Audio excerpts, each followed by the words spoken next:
ഈ പ്രതിപക്ഷ നേതൃസ്ഥാനത്തെക്കുറിച്ച് മാത്രമല്ല CPM എന്ന പാർട്ടി ഘടനയിൽ ഈ തെരഞ്ഞെടുപ്പിന്റെ ആഘാതം ത്തിന്റെ ഭാഗമായി എന്ത് മാറ്റമാണ് വരാൻ പോകുന്നത് എന്നതുകൂടി ചർച്ച ചെയ്ത് അതിന്റെ ഭാഗമായി വേണം പ്രതിപക്ഷ നേതാവിനെ കുറിച്ച് ആലോചിക്കാൻ എന്നതാണ് എൻ്റെ അഭിപ്രായം. കാരണം ഈ പാർട്ടിയിൽ ആഴത്തിലുള്ള പരിശോധന ആവശ്യമാണെന്ന് CPM സംസ്ഥാന സെക്രട്ടറി MV ഗോവിന്ദൻ പറഞ്ഞു കഴിഞ്ഞു. ഇത് ഒരു ഭരണവിരുദ്ധ വികാരമായിരുന്നോ അതോ പിണറായി വിജയൻ വിരുദ്ധ വികാരമായിരുന്നോ ഈ തെരഞ്ഞെടുപ്പ് ജനവിധിയിൽ അലയടിച്ചത് എന്ന കാര്യത്തിൽ ഒരു കൃത്യതയുള്ള ഒരു ഉത്തരം ഇതുവരെ CPM നേതാക്കൾ പറഞ്ഞിട്ടില്ല. ഇപ്പോൾ MA ബേബി CPM അഖിലേന്ത്യാ ജനറൽ സെക്രട്ടറിയോട് ചോദിച്ചപ്പോൾ അദ്ദേഹം ഒരു ഭരണവിരുദ്ധ വികാരം ഉള്ളതായി പറഞ്ഞില്ല.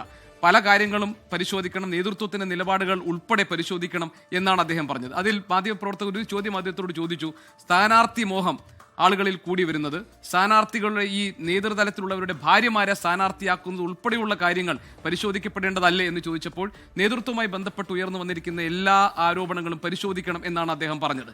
MV ഗോവിന്ദൻ മാസ്റ്റർ ഇന്ന് കഴിഞ്ഞ ദിവസം പ്രതികരിച്ചപ്പോൾ അദ്ദേഹം പറഞ്ഞത് വിമതരായി ഈ പാർട്ടിയിൽ നിന്ന് വിട്ടുപോയവരുടെ പ്രശ്നങ്ങൾ കൂടി പരിശോധിക്കണമെന്നാണ്. അപ്പോൾ ആഴത്തിലുള്ള ഒരു പരിശോധന വേണം എന്ന് ഗോവിന്ദൻ മാസ്റ്റർ പറയുന്നുണ്ട്. കാരണം തളിപ്പറമ്പിൽ ഗോവിന്ദൻ മാസ്റ്റർ മത്സരിച്ച് വലിയ ഭൂരിപക്ഷത്തിൽ ജയിച്ച സ്ഥലത്ത് മറ്റൊരു ഗോവിന്ദൻ, അതായത് TK ഗോവിന്ദൻ ആ പാർട്ടിയിൽ നിന്ന് പുറത്തുപോയി അദ്ദേഹത്തിന്റെ ഭാര്യയെ, ഗോവിന്ദ മാസ്റ്ററുടെ ഭാര്യയെ പരാജയപ്പെടുത്തിയ സാഹചര്യം, ഈ പ്രശ്നങ്ങളൊക്കെ CPM സംസ്ഥാന സെക്രട്ടറി നില അദ്ദേഹത്തിന് നേരെയും വിരൽ ചൂണ്ടുന്നത്. അപ്പോൾ പാർട്ടിക്കകത്ത് തന്നെ സംഘടനാ തലത്തിൽ തന്നെ വലിയ ഒരു അഴിച്ചുപണിയോ അല്ലെങ്കിൽ ഇതിന്റെ നേതൃമാറ്റത്തെക്കുറിച്ചൊക്കെ ആലോചിക്കേണ്ടുന്ന ഒരു സന്ദിഗ്ധ ഘട്ടത്തിലാണ് ഇന്ന് ഇടതു പാർട്ടികൾ വന്നു നിൽക്കുന്നത്. അതേ പ്രശ്നം CPM അഭിമുഖീകരിക്കുന്നുണ്ട്.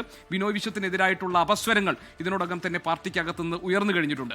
അപ്പോൾ ഇനി പ്രശ്നം എന്താണ്? ഈ പാർട്ടിയെ നയിക്കുന്നത് കണ്ണൂർ ശൈലിയായിരിക്കോ അതോ അത് തെക്കൻ ശൈലിയായിരിക്കുമോ എന്നുള്ളതാണ്. CPM അഖിലേന്ത്യാ ജനറൽ സെക്രട്ടറി MA ബേബി വന്നപ്പോൾ അദ്ദേഹത്തിന്റെ ശൈലി മറ്റൊന്നാണ്. പക്ഷേ CPM എന്ന സംഘടനയെ കേരളത്തിൽ നയിച്ചുകൊണ്ടിരുന്ന കണ്ണൂരിൽ നിന്നുള്ളവരുടെ ശൈലി വേറൊന്നാണ്.